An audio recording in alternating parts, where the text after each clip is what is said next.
ओम नमः शिवाय. इफलच्या spiritual ज्वेलरीच्या special चॅनलमध्ये तुमचं स्वागत आहे.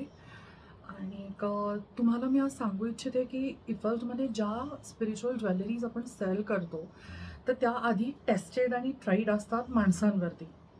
शक्यतो माझ्यावरतीच ट्राय करत असते मी. आणि अगदी नाही तर इतर लोक जे परचेस करतात त्यांचे पण एक्सपिरियन्सेस आपल्याला नक्कीच येतात. तर आता मी एक खूप छान असं ट्राय करते माझ्या स्वतःवरती. शिवरात्रीच्या दिवशी माझ्या घराजवळ एक झाड आहे आणि तिथं खूप सडा पडला होता. ऑलमोस्ट रुद्राक्षासारखं दिसणारं ते होतं आणि खूप होतं. मला वाटलं की रुद्राक्ष महाशिवरात्रीला असतं, लोकांच्या पायदळी जाऊ नये म्हणून मी ते उचलून घेऊन आले घरी.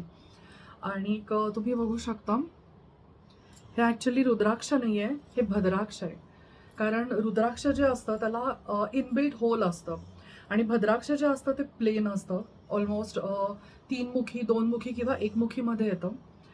ते भद्रकालीचं असतं. सो ह्याचे काय परिणाम होतात मला माहीत नाही. आपण काही दिवसांनी बघूयात माझ्यामध्ये काय बदल झालेत किंवा माझ्या सिच्युएशनमध्ये काय बदल झाले. इफल्स एलिगन्स पर्सॉनिफाईड.